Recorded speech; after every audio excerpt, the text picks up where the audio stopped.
Hello नमस्कार। मैं हूं रोमेश उपाध्याय। आज हम यूपीएससी प्रीलिम 2023 के क्वेश्चंस के रिसोर्सेज को जानने की कोशिश करेंगे कि यूपीएससी में हर क्वेश्चन का क्या रिसोर्स है। एनसीईआरटी से क्वेश्चंस आए हैं या फिर स्टैंडर्ड बुक से क्वेश्चंस आए हैं। उसका कारण यह है कि अभी जो प्रीलिम्स है बहुत डाइसी हो चुका है और इस पूरे पेपर का एनालिसिस करने के बाद आपको प्रीलिम्स 2024 में बहुत ज्यादा हेल्प मिलेगी और आपको यहां पर अपनी स्ट्रेटेजी को चेंज करने की भी आवश्यकता पड़ेगी क्योंकि पेपर का जो पैटर्न है वो भी चेंज हो चुका है।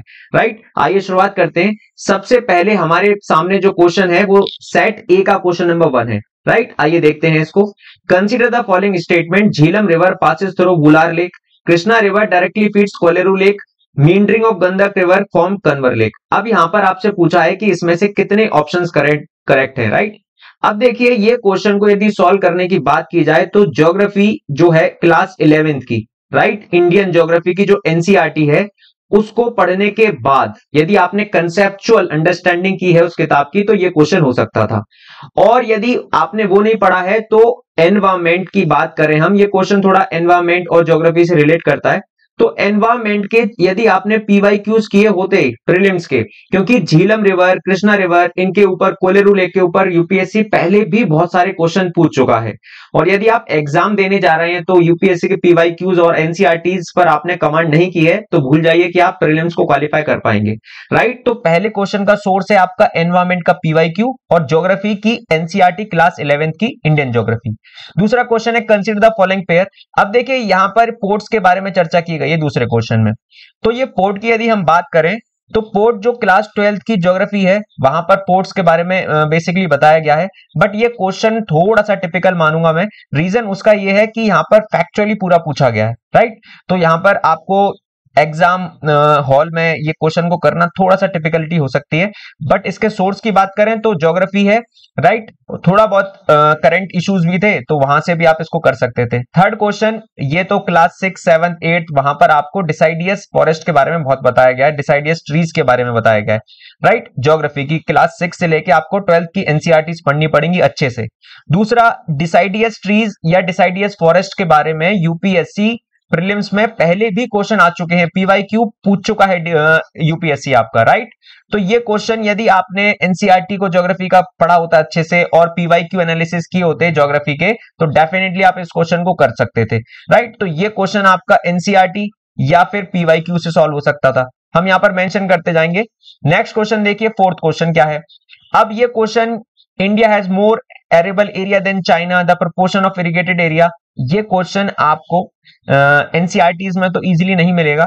ये क्वेश्चन करंट बेस्ड है बट ये इंडिया चाइना के ऊपर यूपीएससी राइस के ऊपर क्वेश्चन पूछ चुका था। उसमें एक 4 ऑप्शन थे इंडिया चाइना करके, तो वहां पर कहीं हद तक एरेबल एरिया के बारे में थोड़ा बहुत पीवाईक्यू की जो बुक्स आती हैं वहां पर डिस्कस किया गया था।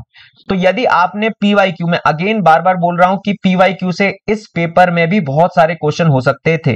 तो ये क्वेश्चन वैसे तो टिपिकल है, राइट, बट पीवाईक्यू से आप थोड़ा बहुत अंदाजा लगा के कर सकते थे। तो अगर आप 2 ऑप्शंस को करेक्ट कर लेते तो डेफिनेटली ये क्वेश्चन भी सॉल्व हो सकता था।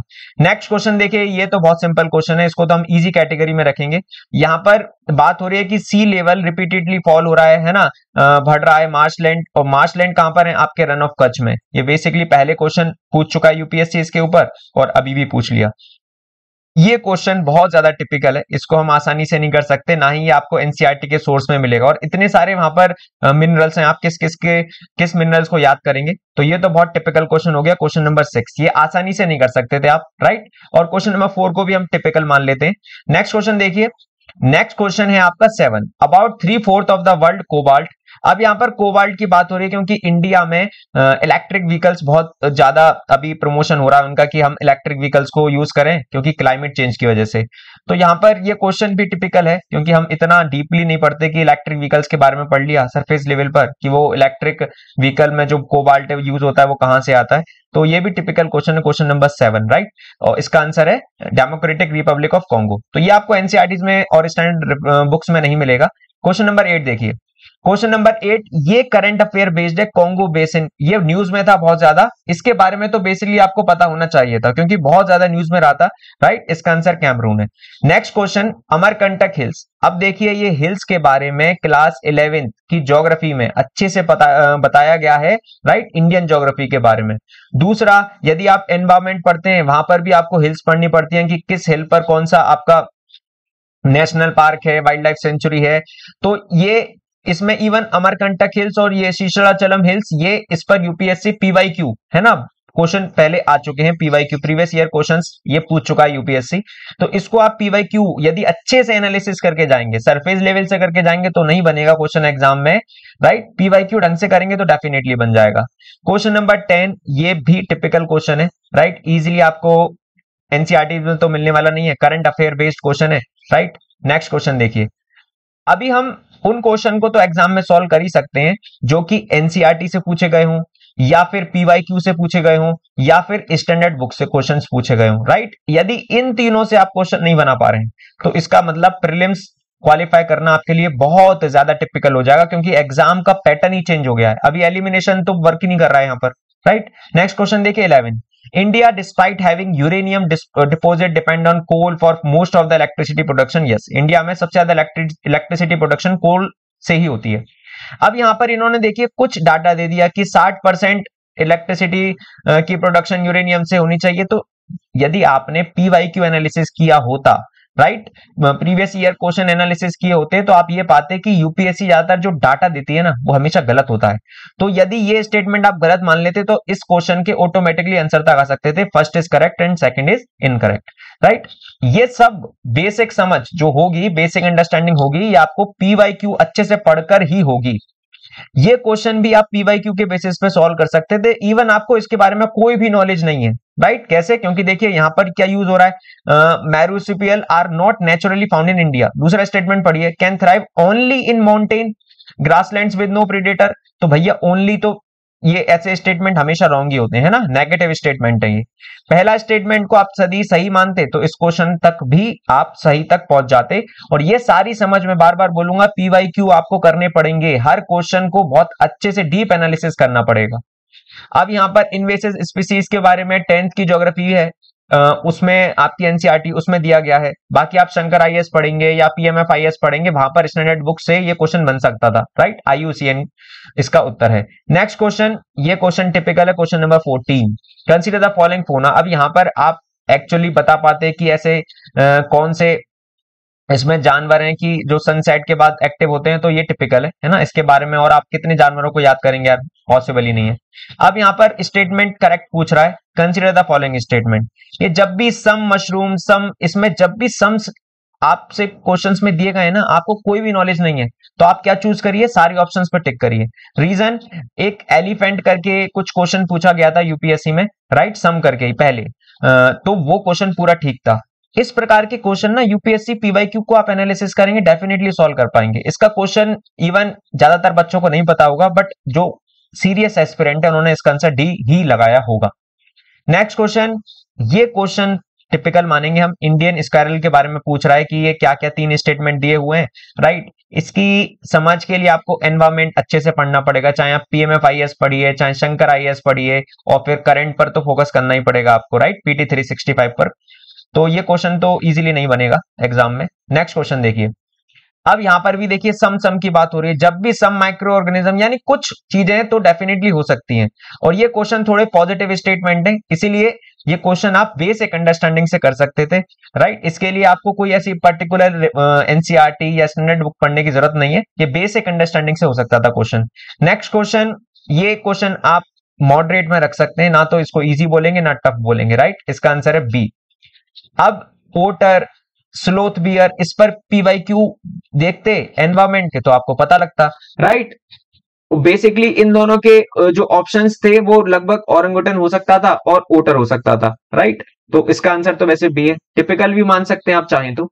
नेक्स्ट क्वेश्चन यहां पर पूछ रहा है कि कितने in the making of how many of the above are hydrofluorocarbon used. तो ये बेसिक फंड आपने पढ़ा है कि साइंस एंड टेक्नोलॉजी के अंदर ज्यादातर स्टेटमेंट्स, राइट, किसी चीज की साइंस एंड टेक्नोलॉजी से जो भी चीजें हो सकती हैं उसकी संभावना सबकी होती है, तो इसमें ज्यादातर हम डी ही पर जाते हैं, ज्यादातर ऑप्शन राइट सारे ठीक होते हैं, राइट। अब ये क्वेश्चन है, देखिए यहां पर सारफेसी एक्ट की बात हो रही है, सिक्योरिटी एक्ट ये 2002 में जो आया था। ये क्वेश्चन टिपिकल है, राइट। यहां पर आपको बेसिक अंडरस्टैंडिंग के साथ साथ थोड़ा सा डीप में पढ़ना पड़ेगा, राइट, तब इस क्वेश्चन को आप बना पाते। तो इसके लिए आप इकोनॉमिक्स की एनसीईआरटी से तो इधर कुछ होने वाला नहीं है। इस क्वेश्चन को बनाने के लिए आपको रमेश सिंह पढ़ना पड़ेगा, राइट। रमेश सिंह पढ़ सकते हैं या संजीव वर्मा पढ़ सकते हैं, या फिर इस क्वेश्चन को बनाने के लिए आप जो मृणाल सर राइट लॉन्च करते हैं अपना कोर्स फ्री ऑफ कॉस्ट वाला, वहां से भी बना सकते थे, या फिर उनकी वेबसाइट पर पीडीएफ्स पढ़े, उनको पढ़िए अच्छे से, जो स्टैटिक पार्ट है वहां से आप बना सकते हैं इस क्वेश्चन को। नेक्स्ट क्वेश्चन है 22।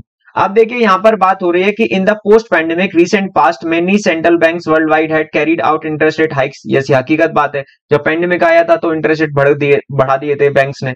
तो ये क्वेश्चन क्या है, पॉजिटिव स्टेटमेंट है दोनों, तो ये भी सॉल्व हो सकता है। यदि आपको एक बेसिक समझ है इकोनॉमिक्स की तो आप इस क्वेश्चन को बना सकते हैं, राइट। देखिए हर क्वेश्चन में एनसीईआरटी स्टैंडर्ड बुक यहां पर अभी काम आने वाली नहीं है।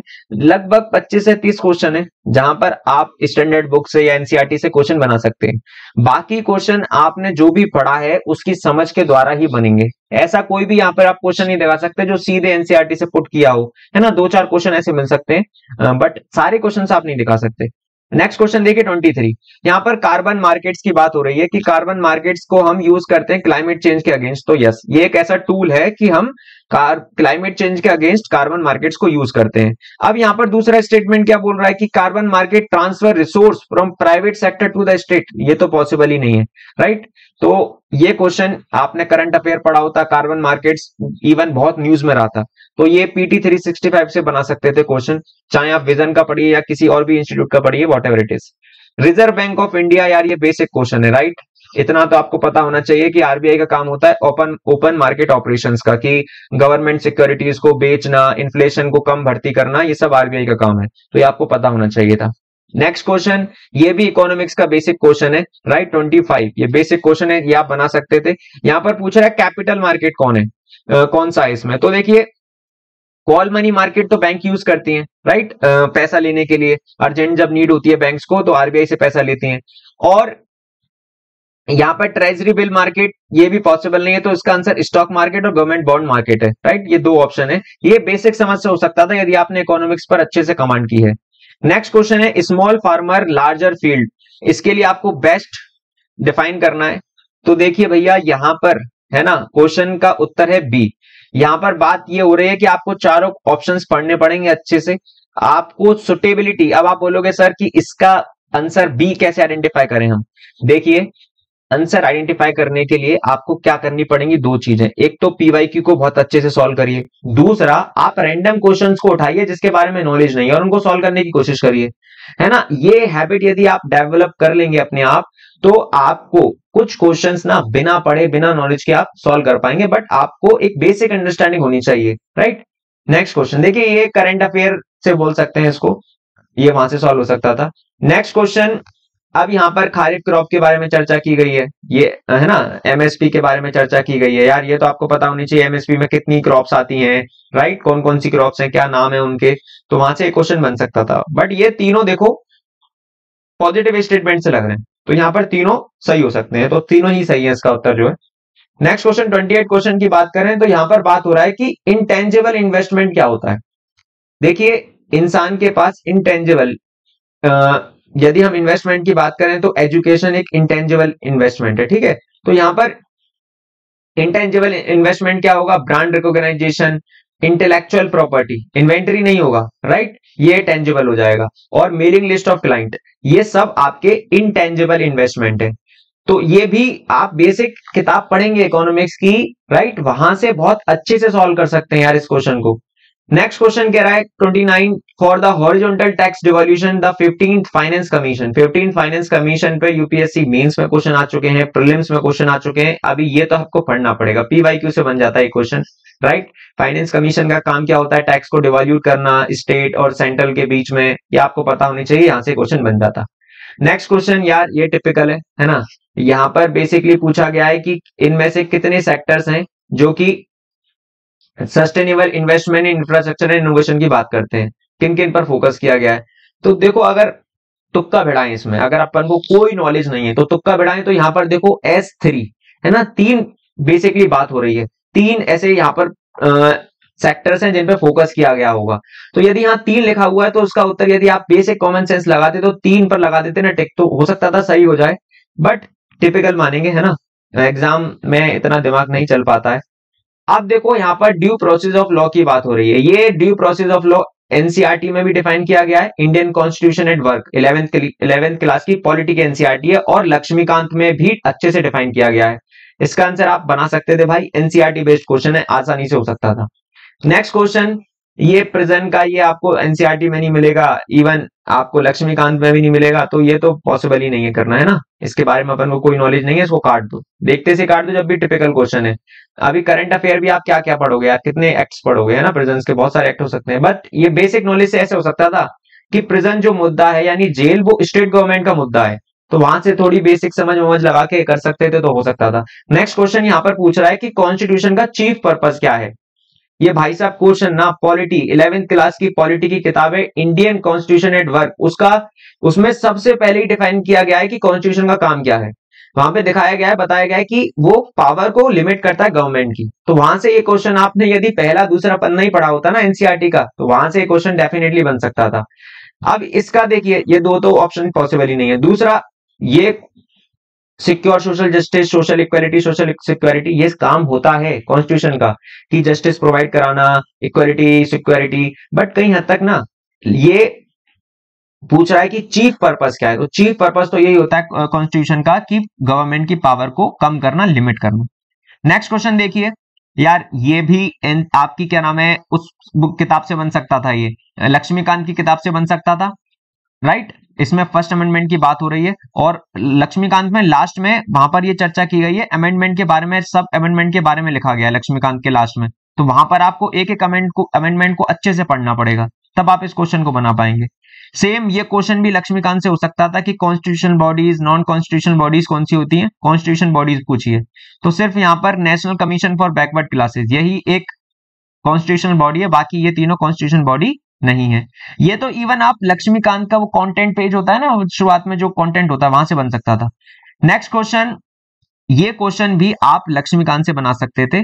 यहां पर पूछ रहा है in the if the election of the president of India is declared void bye supreme court of India all act, ये सब पूछ रहा है। तो देखिए ये सारे स्टेटमेंट ना कहीं हद तक नेगेटिव स्टेटमेंट है।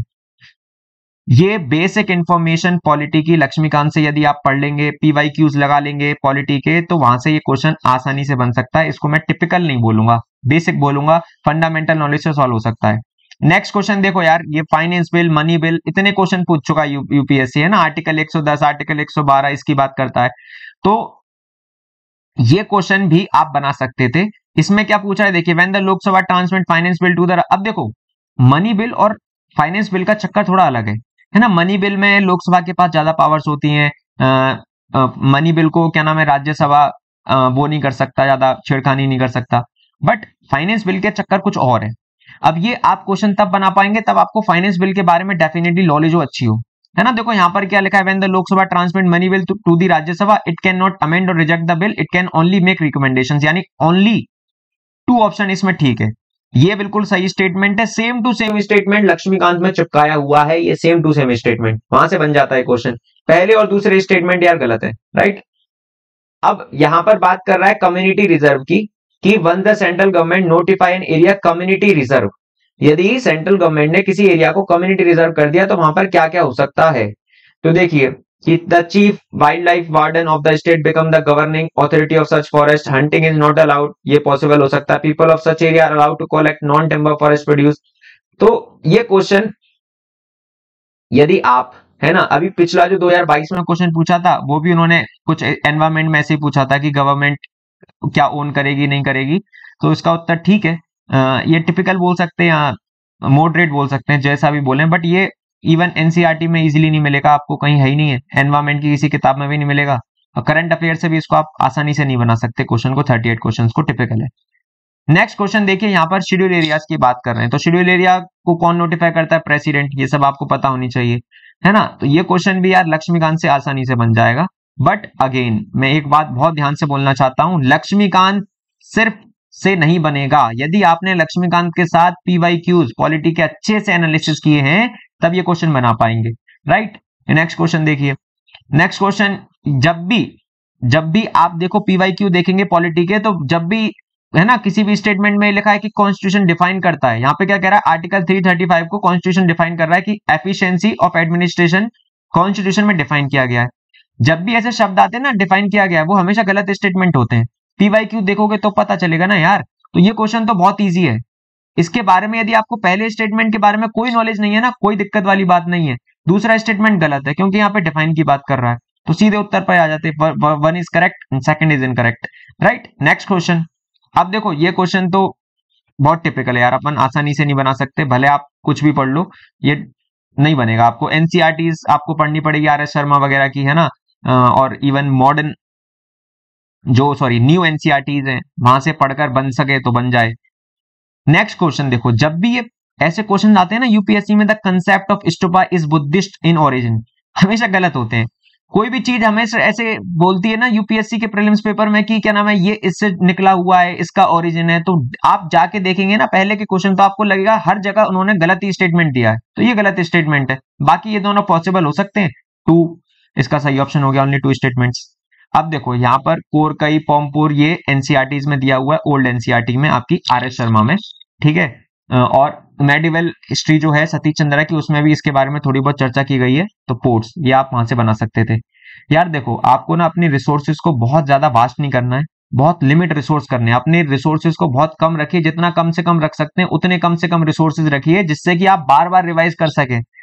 होता क्या है प्रीलिम्स में, जब हम एग्जाम देने जाते हैं ना, इंफॉर्मेशन ऐसा लगता है कोई क्वेश्चन देखा है यार आता है, बट श्योर नहीं है आप, तो आप वहां पर एक तो उस क्वेश्चन में बहुत समय लगाएंगे। दूसरी बात, उस क्वेश्चन का जो आप टिक करेंगे वो डेफिनेटली रॉन्ग होगा।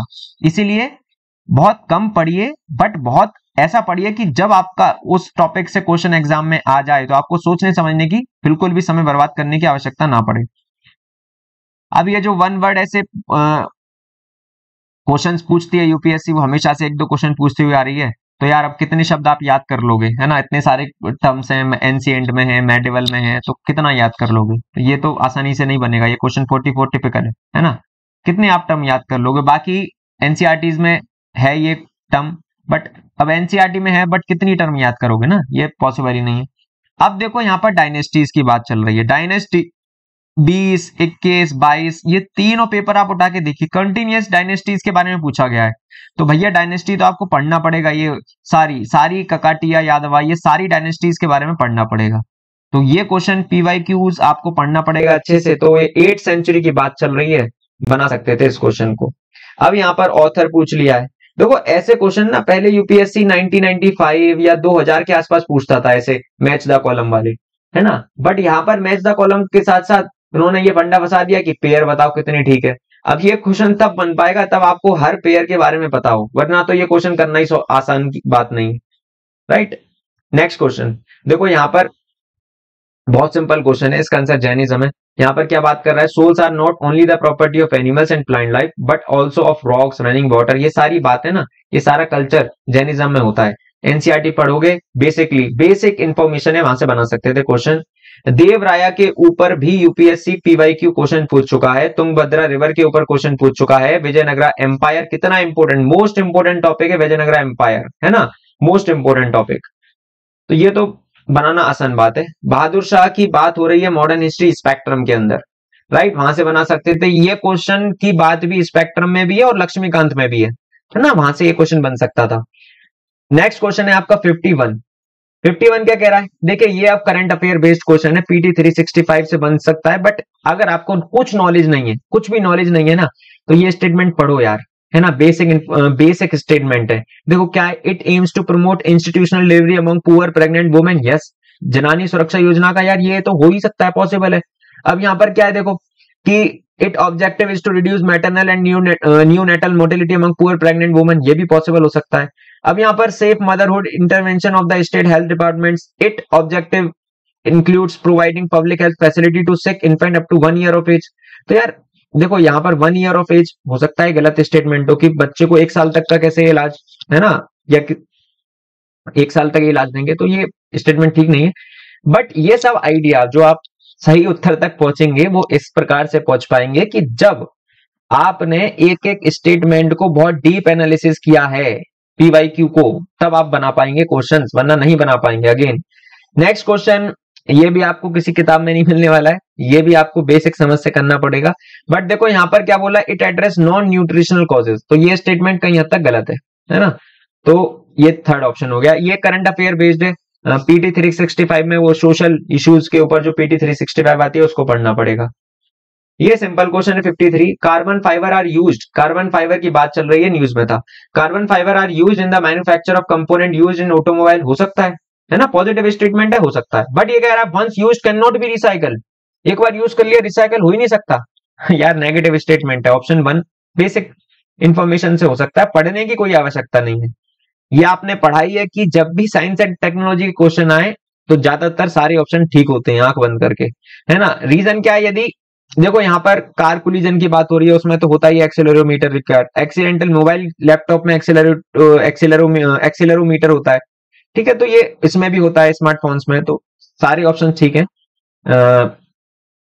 ये बन सकता था क्वेश्चंस। ये क्वेश्चन टिपिकल बोलेंगे, यहाँ पर एक्वाकल्चर की बात हो रही है बायोफिल्टर्स को लेकर, ठीक है, एक्वाकल्चर की बात हो रही है बायोफिल्टर्स को लेकर, तो ये क्वेश्चन इतना इजी नहीं है। ज्यादातर मैं मानता हूं इसको ऑल 3 किया होगा ज्यादातर लोगों ने, क्योंकि देखो यहाँ पर वेस्ट ट्रीटमेंट की बात हो रही है, अमोनिया की बात हो रही है, इंक्रीज फॉस्फोरस की बात हो रही है, तो हो सकता है ये क्वेश्चन टिपिकल हो। एग्जाम में करना ओनली 2 तक पहुंचना तो थोड़ा टिपिकल हो जाएगा। आप देखो यहाँ पर नेबुला, सिफिट्स, ये क्लास 11th की जो फंडामेंटल ज्योग्राफी है वहां पर ये टर्म समझाई गई है।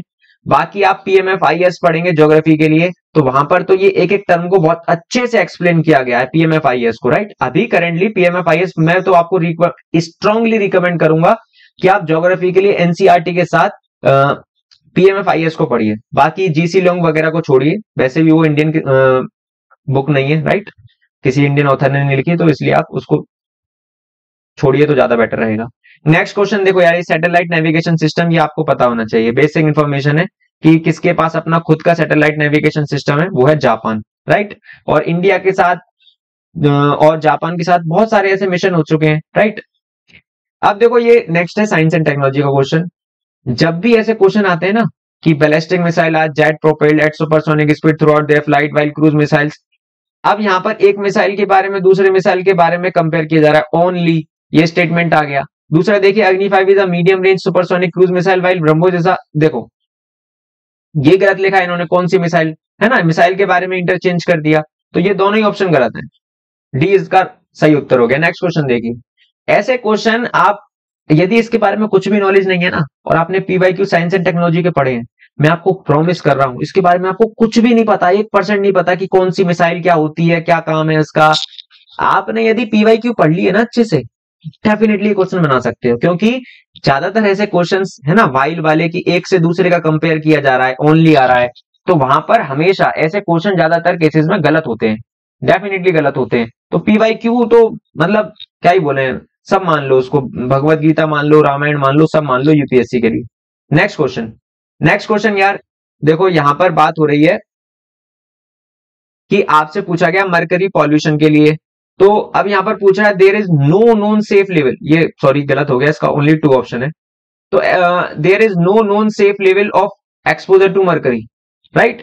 तो कुछ आंसर शीट में अलग अलग कोचिंग की आंसर शीट में ओनली 2 भी इसका ऑप्शन है और ऑल 3 भी ऑप्शन है। अब मेन जो यूपीएससी की आंसर शीट आएगी उसमें क्या होगा, तो ये स्टेटमेंट देखिए हो भी सकता है और नहीं, ये दोनों तो ठीक है स्टेटमेंट, बट ये स्टेटमेंट जो है ये थोड़ा कंफ्यूजिंग स्टेटमेंट है कि अभी तक कोई सेफ लेवल एक्सपोजर मरकरी का आया है या नहीं आया है, इसके बारे में अभी अपन श्योर नहीं है, राइट। नेक्स्ट क्वेश्चन देखो, ये क्वेश्चन है हाइड्रोजन फ्यूल के लिए, तो ये तीनों ही पॉजिटिव स्टेटमेंट है यार, और साइंस एंड टेक्नोलॉजी में पॉजिटिव स्टेटमेंट ज्यादातर सब ठीक होते हैं, राइट, तो ऑल 3 हो गया। बेसिक इन्फॉर्मेशन, इसके लिए कोई किताब आपको ऐसी भारी नहीं पढ़नी है, इवन आपको कोई करंट अफेयर भी साइंस एंड टेक्नोलॉजी का नहीं पढ़ना, आप बेसिक इन्फॉर्मेशन, क्योंकि अभी साइंस एंड टेक्नोलॉजी का पीटी 365 उठाएंगे, इतना सारा 200 पन्ने का सिस्टम है वो, है ना, क्या क्या याद कर लेंगे, सिर्फ साइंस एंड टेक्नोलॉजी का थोड़ी ना पढ़ेंगे, फिर आपको एनवायरमेंट का भी पढ़ना है, आपको क्या नाम है पॉलिटी का पढ़ना है, तो पॉसिबल ही नहीं है। देखो यार ये क्वेश्चन तो बनाना जरूरी था, है ना। यदि आप ये क्वेश्चन नहीं बना पाओगे तो फिर आप यूपीएससी की तैयारी करना छोड़ दो, क्योंकि यूक्रेन के बारे में पूछा, यूक्रेन इतना न्यूज में है कि इसके, है ना, लैंड बॉर्डर के बारे में पूछा, तो ये क्वेश्चन आप नहीं बना पाओगे तो फिर कुछ नहीं कर पाओगे, छोड़ो। नेक्स्ट क्वेश्चन देखिए। आप देखो ये 62 वाला क्वेश्चन आप पीवाई की उठाइए ज्योग्राफी के, है ना। Same statement, infrared waves are largely absorb by water vapour that is concentrated in the lower atmosphere. Same question, यही सेम क्वेश्चन और यही सेम उत्तर यूपीएससी का, same to same statement PYQ में लिखा हुआ है, यही है ना। जिसने पीवाई क्यू सिर्फ ऊपर से क्वेश्चन ही पढ़ा था ना, वो इसका सी आंसर लगा के आ सकता था, सिर्फ पीवाई क्यू से। आप, मैं एनसीईआरटी की बात नहीं कर रहा हूं, कोई स्टैंडर्ड बुक की बात नहीं कर रहा हूं, राइट। तो सी इसका बिल्कुल सेम टू सेम क्वेश्चन छाप दिया उन्होंने, पुराना वाला। अब देखो ट्रॉपिकल रेन फॉरेस्ट के ऊपर 2021 में भी क्वेश्चन पूछा था उन्होंने, राइट। तो ट्रॉपिकल रेन फॉरेस्ट तो यूपीएससी का मतलब बहुत एक प्यार वाला, मोहब्बत वाला टॉपिक है। ट्रॉपिकल रेन फॉरेस्ट में क्या होता है कि लिख रहा है कि soil in tropical rain forest is rich in nutrients. भैया गलत बात है ये, आपने पढ़ा होगा ट्रॉपिकल रेन फॉरेस्ट, वहां पर क्या होती है, बारिश बहुत ज्यादा होती है, तो न्यूट्रिएंट्स की कमी होती है, डेफिशिएंसी होती है न्यूट्रिएंट्स की ट्रॉपिकल रेन फॉरेस्ट के अंदर, राइट। बारिश पड़ेगी बार बार, जो मिट्टी के ऊपर सारे न्यूट्रिएंट्स हैं वो बार बार पानी क्या करेगा, बहा के ले जाएगा उसको, है ना। तो न्यूट्रिएंट्स की कमी होती है। पहला स्टेटमेंट गलत हो गया। जैसे ही पहला स्टेटमेंट गलत आपको पता है, आप पहुंच गए यार, है ना। कोई हद तक, कुछ हद तक आप यहां पर एलिमिनेशन लगा सकते हैं, बट एलिमिनेशन कब लगेगा, जब आपको थोड़ा बहुत नॉलेज होगी। ये क्वेश्चन ज्योग्राफी का हो सकता है, फंडामेंटल ज्योग्राफी क्लास 11th या पीएमएफआईएस से हो सकता है, ठीक है। या आप इसको जीसी लोंग से भी बना सकते हैं चाहें तो, यदि आपने अच्छे से पढ़ी है तो डेफिनेटली वहां से हो जाएगा।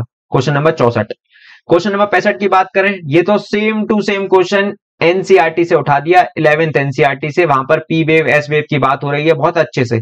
अब ये क्वेश्चन क्यों आया एग्जाम में, पी वेव एस वेव, भैया क्योंकि अभी टर्की के अंदर भूकंप आया था, अर्थक्वेक आया था, तो अर्थक्वेक के बारे में वो सीधे नहीं पूछेंगे कि अर्थक्वेक टर्की में आया था, कहां आया था, नहीं, वो पूछेंगे कि अर्थक्वेक से जुड़ी हुई बातें आप बता दो, कि पी वेव्स क्या होती हैं, एस वेव्स क्या होती हैं।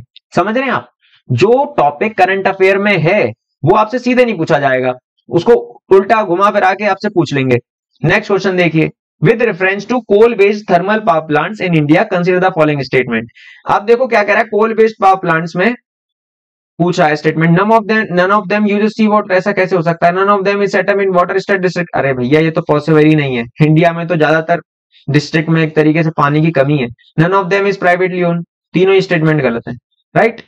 अभी ये क्वेश्चन तो भैया बहुत टिपिकल है, देखते ही छोड़ दो, है ना। ये वॉल बोचिया मेथड पता नहीं कब कहां न्यूज में आया होगा, किस किस को याद कर लोगे, पॉसिबल ही नहीं है। नेक्स्ट क्वेश्चन देखिए। देखो यार यूपीएससी में ना हर क्वेश्चन आपको नहीं अटेम्प्ट करना है, और हर क्वेश्चन आप बना भी नहीं पाओगे, भले कितने भी आप राजा बन जाओ, कितना भी ज्ञान ले लो, हर क्वेश्चन नहीं बना पाओगे आप। अब यहाँ पर कार्बन कैप्चर और सिक्वेस्ट्रेशन के ऊपर बात कर रहा है, ये तीनों ही पॉजिटिव स्टेटमेंट है, और जब भी पॉजिटिव स्टेटमेंट है आंख बंद करके तीनों को सही कर दो, बट ध्यानपूर्वक पढ़ना है, ये कहीं में ओनली, है ना, कोई तोल मोल तो नहीं है, कोई झोल मोल तो नहीं है। जैसे झोल मोल आपको नजर आ रही है, देखो इसमें कुछ भी आपको कोई भी एक स्टेटमेंट, कोई भी एक ऐसा वर्ड ऐसा नहीं दिख रहा होगा जहां पे तोल मोल है। ये आप क्वेश्चन को तब कर पाएंगे तब आपने ओशियंस के बारे में पढ़ा है अच्छे से, कि ओशियंस का काम क्या होता है, कि वो कार्बन को कैप्चर करते हैं, क्या करते हैं, राइट। नेक्स्ट क्वेश्चन देखो, इसके बारे में कोई नॉलेज नहीं है ना आपको, बट कर लोगे कैसे, बस ये शब्द उठा लो, एरियल। एरियल सुना है ना, एरोडायनेमिक्स, एयर के बारे में बात हो रही है, एरोनॉटिकल इंजीनियरिंग, एयर के बारे में आप वैसी डिवाइस बनाएंगे। तो यहाँ पे देखो, connecting DNA sample from air in a हैबिटेटेड one को, ये एयर की बात पहले स्टेटमेंट में ही हो रही है, बाकी दूसरे में नहीं है। देखो यहाँ पर अब airborne devices to collect blood sample from moving animal, यार ये तो पॉसिबल ही नहीं हो सकता, है ना। हो सकता है बट ज्यादा अच्छा नहीं लग रहा, क्योंकि यहाँ पर क्या बात कर रहा है, देखो कहीं हद तक जीनोमिक्स लिखा है, तो आप ये अंदाजा लगा सकते थे जीन्स की बात हो रही है, तो एयर से जीन्स की बात हो रही है, तो हमने डीएनए सैंपल्स लिया एयर से, है ना। तो ये आप बेसिक नॉलेज, बट कब होगी तब आपने पीवाईक्यू और बहुत सारे मॉक टेस्ट लगाए हैं, तब आप तुक्का भिड़ा पाएंगे। ये क्वेश्चन चाहो तो बना सकते हो। माइक्रो सैटेलाइट डीएनए का काम क्या होता है, फ्लोरा और फौना के बारे में अच्छे से डिफाइन करना, बट टिपिकल है, नहीं बनेगा आसानी से, क्योंकि यहाँ पर कुछ ऐसा बेसिक नॉलेज या बेसिक गैस वर्क काम नहीं करने वाला। देखो ये क्वेश्चन अभी भी थोड़ा सा कंफ्यूजन है, क्योंकि इसमें कोई कोचिंग इंस्टीट्यूट 2 बोल रही है इसका ऑप्शन, कोई कोचिंग इंस्टीट्यूट डी बोल रही है। पहला तो पॉसिबल ही नहीं है कि जब भी यूपीएससी, मैंने हमेशा बोला आपको डाटा दे रही है ना 15 करोड़ 25 करोड़, समझ लो वो स्टेटमेंट गलत है। जब भी आपको डाटा दिख रहा है आंख बंद करके उसको गलत मान लो, ठीक है, क्योंकि आपको नॉलेज है नहीं है तो गलत ही मानना पड़ेगा, तुक्का भिड़ाओ। All bank loans to the MSME. अब कह रहा है कि हर बैंक एमएसएमई को लोन दे सकती है, तो पॉसिबल भी है, बट बहुत से कोचिंग इंस्टीट्यूट्स का डी ऑप्शंस निकाल रहे हैं, नाइदर वन नाइदर टू। अब क्या आंसर होगा वो पता चले। अब देखो यहाँ पर डिजिटल करेंसी के ऊपर क्वेश्चन पूछा गया, यूएस डॉलर स्विफ्ट सिस्टम। आपको पता होगा कि ये रशिया और यूक्रेन का वॉर चल रहा है, तो रशिया को स्विफ्ट सिस्टम से बाहर कर दिया था यूएसए ने, है ना। तो वहां पर ये स्विफ्ट सिस्टम बहुत न्यूज में रहा था, तो भैया स्विफ्ट सिस्टम के बारे में पता होना चाहिए, डॉलर के बारे में।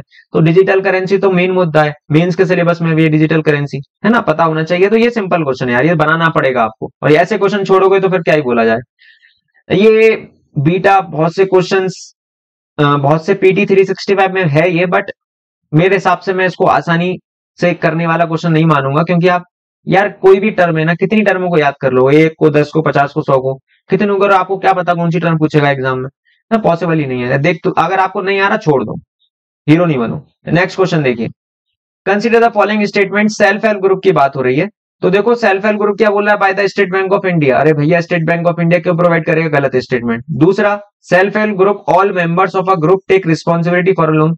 सेल्फ हेल्प ग्रुप का मतलब क्या है कि इसमें बहुत सारे लोग हेल्प करेंगे, है ना। तो सब लोग, जितने भी लोग हैं, 10 50 15 जितने भी लोग हैं, तो सबकी रिस्पॉन्सिबिलिटी है ये, राइट। तो एक इंडिविजुअल मेंबर इसमें रिस्पॉन्सिबिलिटी नहीं लेता, सब लेते हैं, तो ये हकीकत बात है, सही स्टेटमेंट हो गया। भैया इनको सपोर्ट रीजनल रूरल बैंक भी प्रोवाइड कर सकती हैं और कमर्शियल बैंक भी प्रोवाइड कर सकते हैं, दोनों पॉजिटिव स्टेटमेंट है, दो ऑप्शन हो गए, ठीक, राइट। ये क्वेश्चन कहां से बना पाएंगे आप, सेल्फ हेल्प ग्रुप के बारे में आपको पढ़ना पड़ेगा, पहले क्वेश्चन आ चुके हैं, regional rural banks, schedule commercial banks, self help group, ये PYQ जाके देखिए, आपको ऑप्शंस में दिख जाएंगे। जैसे अभी तो ओनली 1 2 3 है, पहले ऐसे क्वेश्चन आते थे, self help group, regional rural banks, अलग अलग बैंक्स के बारे में 4 ऑप्शन दे दिए, आपको टिक करना है। भैया आपको सिर्फ यूपीएससी के क्वेश्चन PYQs को, सिर्फ क्वेश्चन को नहीं पढ़ना, उसके ऑप्शंस के ऊपर भी शोध करना है, रिसर्च करनी है कि ये क्या है, क्या चक्कर है इसका, तब बना पाएंगे। नेक्स्ट क्वेश्चन, यहां पर हेल्थ केयर सिस्टम के ऊपर बात कर रहा है, दोनों स्टेटमेंट पॉजिटिव है, बट ये इसका करेक्ट एक्सप्लेनेशन नहीं है। ये आपको सोशल इश्यूज पढ़ना पड़ेगा, किसी किताब में, किसी स्टैंडर्ड बुक में नहीं मिलेगा, बट कई हद तक थोड़ा बहुत आपको इंडियन हेल्थ केयर सिस्टम के बारे में पता है तो बना सकते थे 75 क्वेश्चंस को, राइट। ये किसी किताब में नहीं मिलेगा यार, और करंट अफेयर से भी आप इसको नहीं बना सकते, बट आपको बेसिक इंफॉर्मेशन है तो बना सकते हैं। अब देखो ये क्वेश्चन कैसे बनाएंगे आप, मैंने अभी क्या बोला, जब भी यूपीएससी, इसके बारे में मुझे कुछ आइडिया नहीं है, मानिए मैं इसको कैसे सॉल्व करूंगा, ये दुनिया भर की रामायण लिखी हुई है, मुझे पता नहीं है। यहाँ पे डाटा आ गया 18%, देखते से गलत मान लिया मैंने, जैसे गलत माना तो ऑप्शन क्या हो गया, सी, 1 इज करेक्ट, 2 इज इनकरेक्ट। जहां भी डाटा देखे आंख बंद करके गलत मान लो उसको। नेक्स्ट क्वेश्चन देखिए, अब यहां पर ये भैया आपका सिंपल सा क्वेश्चन है, इसमें देखिए मैंने आपको दोबारा बोला है कि जब भी यूपीएससी कोई एक्ट के बारे में, बेसिकली जैसे यहां पर पूछ रहा है कि अकॉर्डिंग टू दिस एक्ट ये होता है, ऐसे क्वेश्चन यूपीएससी के PYQ जो क्वेश्चन है वहां पे ऐसे स्टेटमेंट ज्यादातर रॉन्ग होते हैं। ये दोनों क्वेश्चन आप बना सकते थे, कहां से, लक्ष्मीकांत से, ठीक है। 78 क्वेश्चंस को देखिए, हमारा मेन मकसद अभी आंसर को देखना नहीं है, बट मैं आपको बता रहा हूं कि कौन सा क्वेश्चन बेसिकली आया कहां से है ना। ये क्वेश्चन यार करंट अफेयर का था कि कहां पर भुखमरी चल रही है, कहां फेमाइन चल रहा है, सूखा प्यासा कौन है, तो ये आप वहां से बना सकते थे। सोमालिया भैया न्यूज का न्यूज है, ये आपको पता होना चाहिए यार, इतना न्यूज पढ़ रहे हो है ना, कि अफ्रीकन कॉन्टिनेंट के बारे में पता होना चाहिए, अखबार पढ़ोगे तो वहां पे आपको इतनी बार सोमालिया दिखा था जिसका कोई जवाब नहीं है। तीसरा क्वेश्चन, नेक्स्ट क्वेश्चन देखिए 79। अब ये इतनी सारी क्योटो प्रोटोकॉल, नगोया प्रोटोकॉल, भैया ये क्या है, क्यों है ना, तो ये क्लाइमेट चेंज के लिए है। दूसरा स्टेटमेंट ये पॉजिटिव स्टेटमेंट है, आप इसको पढ़ेंगे तो ये दोनों ऑप्शन ठीक है, दोनों पॉजिटिव स्टेटमेंट है। जब भी पॉजिटिव स्टेटमेंट दिख रहा है आप आंख बंद करके दोनों को सही मान लीजिए। अब देखो यहाँ पर प्रेसिडेंट के इलेक्शन की बात हो रही है ना, तो ये प्रेसिडेंट इलेक्शन तो बहुत इंपॉर्टेंट टॉपिक है, पहले भी बहुत क्वेश्चन पूछ चुका है यूपीएससी। अब देखो बट यहाँ पर यार ये उन्होंने पूछ लिया कि मध्य प्रदेश के एमएलए की वोट की वैल्यू ज्यादा है कि केरला की ज्यादा है ना, ये थोड़ा सा टिपिकल मानेंगे आप। इसमें से एक आध, जैसे ये वाला स्टेटमेंट आप मान लोगे कि ये गलत स्टेटमेंट है, क्योंकि यहाँ पर क्या कह रहा है, the nominated member of the either house of the parliament or the legislative assembly of a state are also eligible to include in the electoral college. देखिए जब भी प्रेसिडेंट का चुनाव होता है ना, वहां पर नॉमिनेटेड मेंबर वोट नहीं कर सकते, तो पहला स्टेटमेंट गलत है, उसमें दिया हुआ है लक्ष्मीकांत में। बाकी भाई यहाँ पर ये तीनों स्टेटमेंट को चूज करना और सही आंसर तक पहुंचना ये आसान बात नहीं है ना, ये लक्ष्मीकांत से नहीं बनेगा। रही बात 81 क्वेश्चन की, Alexander Rea, A H Longhurst, Robert Sewell, James वर्गीज, वॉल्टर एलियट, ये देखिए ये आप यदि न्यू एनसीईआरटीज पढ़ेंगे, वो थीम्स करके जो एनसीईआरटीज हैं, थीम्स इसमें तीन पार्ट हैं, 1 2 3, वहां पर ये नाम दिए हुए हैं लास्ट में, चैप्टर के लास्ट में नाम दिए हैं, वो समरी टाइप का जो होता है, वहां से आप ये आर्कियोलॉजिकल एक्सकवेशन आपको पता लग जाएगा कि भैया इन्होंने ये काम किया है। नेक्स्ट क्वेश्चन, ये भी पीवाईक्यू का क्वेश्चन है, यूपीएससी पीवाईक्यू में ये आपको केव के बारे में बहुत बार क्वेश्चन पूछ चुका है, साइट्स के बारे में क्वेश्चन पूछ चुका है, वहां से बना सकते थे, राइट। और भैया जो पीवाईक्यू है वो तो आपको रट्टा मानना पड़ेगा उसका। अब यहाँ पर क्या बोल रहा है, 7 August is a national handloom day, मानो आपको पता ही नहीं है कि नेशनल हैंडलूम डे कब बनता है, बट देखो दूसरा स्टेटमेंट पढ़ो अभी, it was in 1905 that the Swadeshi movement was launched on the same day. अब देखो स्वदेशी मूवमेंट भैया 1905 में लॉन्च हुआ था, ये हकीकत बात है।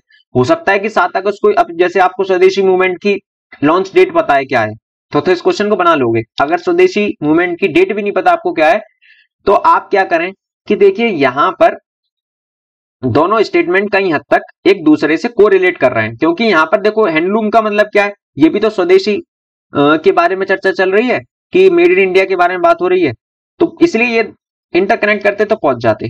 अब देखो पहला ये नेक्स्ट क्वेश्चन, इस क्वेश्चन के बारे में आपको कुछ आइडिया नहीं है, कुछ भी आइडिया नहीं है ना। तो देखो अब ये दोनों ऑप्शन तो ठीक होने से रहे, आप बोलोगे सर दोनों ऑप्शन ठीक क्यों नहीं हो सकते, इसलिए नहीं हो सकते, यहाँ 600 mm 400 mm की बात चल रही है ना। तो आप बोलोगे सर 600 अपन 400 को करेंगे तो ये कट जाएगा, ये 3:2 आएगा। बट देखिए मैंने आपको हमेशा बोला है, जब भी बहुत ऐसा डाटा लिखा है ना, स्पेसिफाइड डाटा लिखा है 600 400, ऐसा ये डाटा कोई आदमी आसानी से याद करने से रहा, ये स्टेटमेंट गलत मानिए।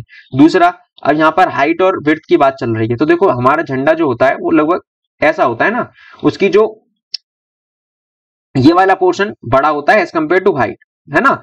तो यहां से आप बना सकते थे, अगर बेसिक इंफॉर्मेशन आपको फ्लैग के बारे में थोड़ा सा इमेजिन करते तो शायद बना सकते थे यार, है ना। नेक्स्ट क्वेश्चन देखिए, राइट, नेक्स्ट क्वेश्चन देखिए, ये तो बच्चों वाला क्वेश्चन है, लक्ष्मीकांत 26 नवंबर को क्या होता है, कॉन्स्टिट्यूशन डे मनाया जाता है, बेसिक इंफॉर्मेशन है, आपको पता होना चाहिए।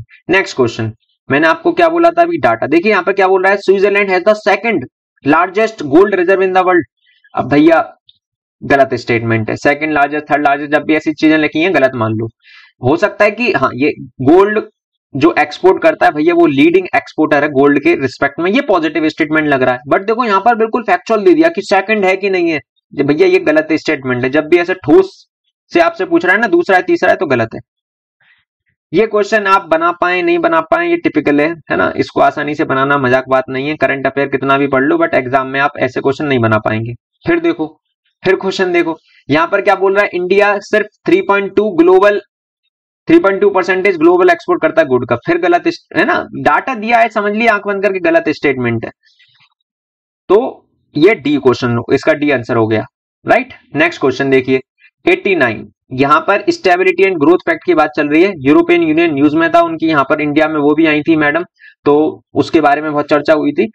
इसका बेसिकली काम होता है कि जो बजट डेफिसिट है ना उसको कम करना, लिमिट करना, है ना, तो इसका ऑप्शन ए है। ये बेसिक इंफॉर्मेशन से हो सकता था, न्यूज अगर पढ़ा, न्यूज़पेपर पढ़ा होता।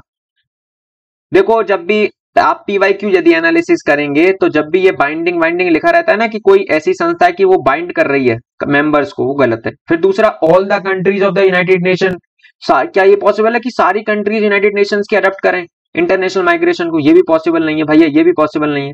हाँ ये तीसरा मेरे हिसाब से पॉजिटिव और नेगेटिव यहाँ पे आप घूम सकते हो, थर्ड स्टेटमेंट पॉजिटिव भी हो सकता है और नेगेटिव भी हो सकता है ना, तो ये क्वेश्चन भी टिपिकली है यार, इसको आप आसानी से नहीं बना सकते। नेक्स्ट क्वेश्चन, अब देखो ये क्वेश्चन देखो, होम गार्ड्स के बारे में पूछ लिया साला, ना कभी एनसीईआरटी में देखा ना कभी हमने लक्ष्मीकांत में देखा ये question. Home guards are raised under the home guards act and rules of central government, ये क्वेश्चन अब कहां से बनेगा, कहां से दिया ईश्वर ही जाने भाई, इसको भी नहीं बना पाएंगे आप। नेक्स्ट क्वेश्चन, ये तो चर्चा का विषय क्वेश्चन है ना, इसको छोड़ ही दीजिए, देख के घबराहट हो रही होगी आपको कि ये क्वेश्चन है कि कौन कौन से एक्ट आ गए, Indian act, defence act, evidence act, कितनी एक्ट याद कर लोगे यार, है ना, पॉसिबल ही नहीं है, ऐसे क्वेश्चन आप बनाइए। और देखो तुक्का बिठाओगे तो फिर नेगेटिव में जाओगे, अभी आपको कुछ बेसिक थोड़ा बहुत भी आइडिया नहीं है ना, उनको देखते से ही ना बिल्कुल काट दो, छूने की जरूरत ही नहीं है आपको। नेक्स्ट क्वेश्चन देखिए 93, ये तो बन जाता यार, इसलिए बन जाता, देखो यहाँ पर ना नॉर्थ कीव की बात चल रही है, नॉर्थ कीव कहाँ है, ये कीव भैया आपका उसमें है, ये यूक्रेन के अंदर, राइट, तो ये गलत हो गया। फिर यहाँ पर खरसन की बात चल रही है, ये भी आपका खरसन कहां पर है, यूक्रेन के अंदर है ना, ये सारे स्टेटमेंट इन्होंने गलत कर दिए। है ना, गलत लिख दिया है, तो ये इसका डी ऑप्शन है। ये सारी जितने भी प्लेज है ना ये सब न्यूज में रही हैं और बहुत अच्छे से रही हैं। खरसन वगैरह ये सब बहुत न्यूज में रही है। ये आई थिंक यहाँ पर ये ज़ैपोरोजिया जो है ये कुछ न्यूक्लियर करके न्यूज में था, कोई यहाँ पर बॉम्ब वगैरह फेंक दिया था किसी ने, है ना, ये यहाँ पर कोई न्यूक्लियर एलिमेंट्स थे इसलिए न्यूज में था ये। नेक्स्ट देखो, इजराइल के इस्टेब्लिश रिलेशंस हुए हैं कुछ अरब स्टेट्स के साथ, ये हकीकत बात है, राइट, आपने पढ़ा होगा। बट यहाँ पर क्या बोल रहा है कि जो अरब पीस इनिशिएट है वो सऊदी अरेबिया और इजराइल और अरब लीग के बीच में है, तो भैया ये स्टेटमेंट गलत है। ये आप करंट अफेयर पढ़ते, क्योंकि ये मुद्दे बहुत ज्यादा न्यूज में रहे, ये बना पाते। करंट अफेयर बेस्ड क्वेश्चन है, इतना तो आप न्यूज़पेपर पढ़कर ऐसे क्वेश्चन का जवाब नहीं दे पा रहे हैं, तो फिर आप न्यूज़पेपर पढ़ना छोड़ दीजिए, ठीक है। क्योंकि आप अगर टोटली पीटी 365 पे रिलाई कर रहे हैं कि आखिरी में पीटी 365 पढ़ेंगे न्यूज़पेपर को छोड़कर, तो आपसे बड़ा गधा कोई नहीं है। प्रीलिम्स को भूल जाइए, मेंस तो सपने में भी नहीं आना चाहिए आपके। अब ये अवार्ड्स के बारे में, इसको करना आसान बात नहीं है ना। पहले भी खैर यूपीएससी इन पर क्वेश्चन पूछ चुका है अवार्ड्स के ऊपर, बट वो 2000 में पूछता था, 2001 में पूछता था, यार कहाँ कितने अवार्ड सिस्टम है ना।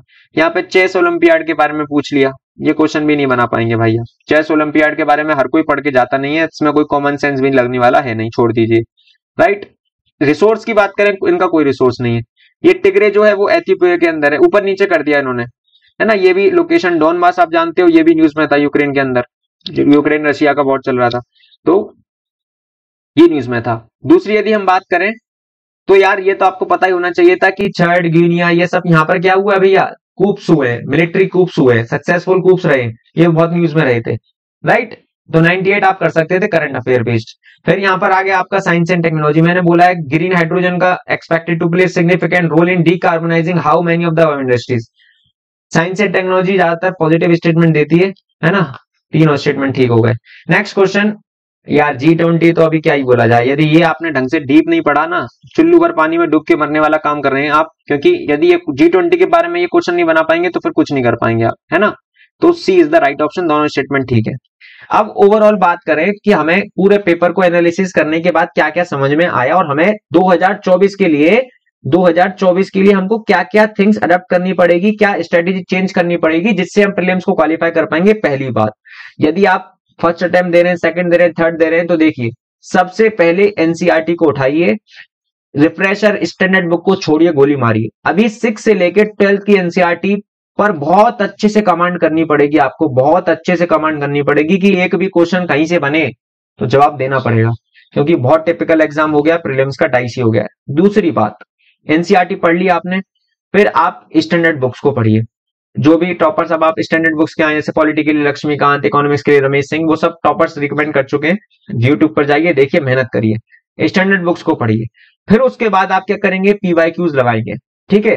पीवाईक्यूज को तो ऐसे लगाना है कि इसके ऊपर आप 2-4 कॉपी बना लो, है ना। एक जैसे 2020 का पेपर है तो उसके ऊपर पूरा अच्छा एक एक स्टेटमेंट के ऊपर आप रिसर्च करें, अच्छे से लिखें हर चीज। तो एनसीईआरटी पढ़िए अच्छे से 6 से 12 तक, फिर स्टैंडर्ड बुक्स पढ़िए, फिर पीवाईक्यूज पढ़िए, और फिर इन सब को रिवाइज करते रहिए, जितनी टाइम मल्टीपल टाइम रिवाइज कर सकते हैं।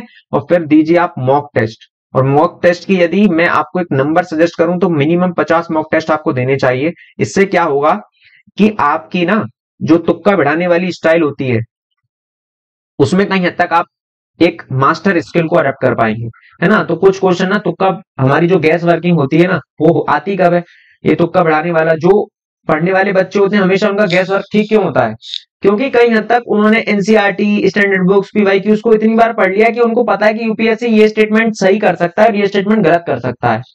ये सारी समझ कब आएगी, जब आपने पीवाईक्यूज को बहुत गहन अध्ययन किया है, तब आप समझ पाएंगे।